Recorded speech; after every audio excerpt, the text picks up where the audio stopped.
നോക്കൂ, ഈ കുതിരാനിലെ പ്രശ്നം അല്ലെങ്കിൽ കുതിരാനും അതിനോടനുബന്ധിച്ച് കിടക്കുന്ന വടക്കാഞ്ചേരി വരെയുള്ള വനവുമായി ബന്ധപ്പെട്ട സ്ഥലങ്ങളിലുള്ള ആനകളുടെ സാന്നിധ്യം ഇത് മറ്റ് സ്ഥലങ്ങളിൽ നിന്ന് വ്യത്യസ്തമാണ്. കാരണം ഇത് ഇവിടെ നാഷണൽ ഹൈവേ വന്നതോടുകൂടി ആ ടണല് തുരങ്കം വന്നതോടുകൂടി അതിന് മുകളിലൂടെ ആനകൾക്ക് മറ്റു മൃഗങ്ങൾക്കൊക്കെ യഥേഷ്ടം സഞ്ചരിക്കാനുള്ള ഒരു സന്ദർഭം ഉണ്ടായി, ഒരു അവസരം കിട്ടിയിരുന്നു. ഇത് മുൻകൂട്ടി കണ്ടുകൊണ്ട് തന്നെ പണ്ട് തന്നെ ഞങ്ങളെപ്പോലുള്ള ചിലരൊക്കെ പറഞ്ഞിരുന്നു ഇത് തടയണം, കാരണം ഇല്ലെങ്കിൽ പുതിയൊരു പ്രശ്നത്തിന് വഴി തുറക്കുകയായിരിക്കും.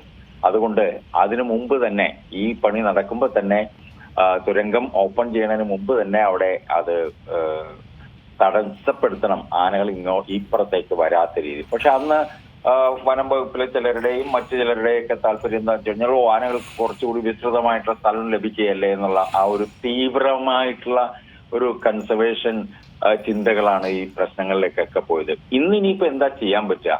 ഞാൻ പറയുകയാണെങ്കിൽ എത്ര പണം മുടക്കിയാലും ശരി, ഈ ഇപ്പുറത്തുള്ള കുതിരാന് ഇപ്പുറത്തുള്ള മുമ്പ് ആനകൾ ഇല്ലാതിരുന്ന ആ പ്രദേശത്ത് നിന്നും ആനകളെ ഈ ഭാഗത്തേക്ക് മാറ്റുകയാണ് വേണ്ടത്. അത് എത്ര പണം മുടക്കിയാലും പിടിച്ച് കൊണ്ടുപോയി മാറ്റി കൊടുക്കേണ്ടതാണ്.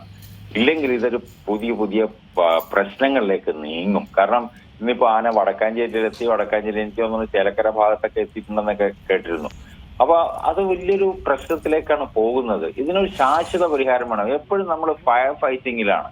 അതായത് താൽക്കാലികമായിട്ടുള്ള ഇത് ഇനിയിപ്പോ ഉടനെ കുറെ വേലിയിടാന്ന് പറയും. വേലിയിടൽ മാത്രമല്ലല്ലോ പരിഹാരം, അതിനപ്പുറത്തേക്കുള്ള പരിഹാര മാർഗങ്ങളിലേക്ക് കൂടി നോക്കേണ്ടതാണ്.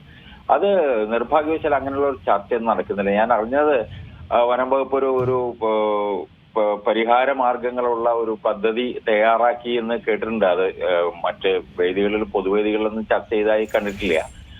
പക്ഷെ അത് എനിക്ക് തോന്നുന്നത് അങ്ങനെ ഒരു ചർച്ച നടത്തി അതിലൂടെയുള്ള ഒരു പരിഹാര മാർഗത്തിലേക്ക് പോകണം. ഇത് എപ്പോഴും ഞങ്ങളുണ്ടാക്കും പദ്ധതി നിങ്ങൾ നടപ്പിലാക്കും അല്ലെങ്കിൽ നിങ്ങൾ അനുഭവിച്ചോളൂ എന്ന് പറയുന്നതിന് പകരം ഈ സ്റ്റേക്ക് ഹോൾഡർ പാർട്ടിസിപ്പേഷൻ എന്ന് പറഞ്ഞാൽ അത് വിദഗ്ധരും അതേപോലെ തന്നെ ഇതുമായി ബന്ധപ്പെട്ട അനുഭവിക്കുന്ന ആളുകളും കൂടി ചേർന്നുകൊണ്ടുള്ള ഒരു രീതിയിൽ വേണം ആ പദ്ധതി തയ്യാറാക്കാൻ. അങ്ങനെ ഒരു പദ്ധതി തയ്യാറാക്കിയതായിട്ട് ഞാൻ കേട്ടിട്ടില്ല.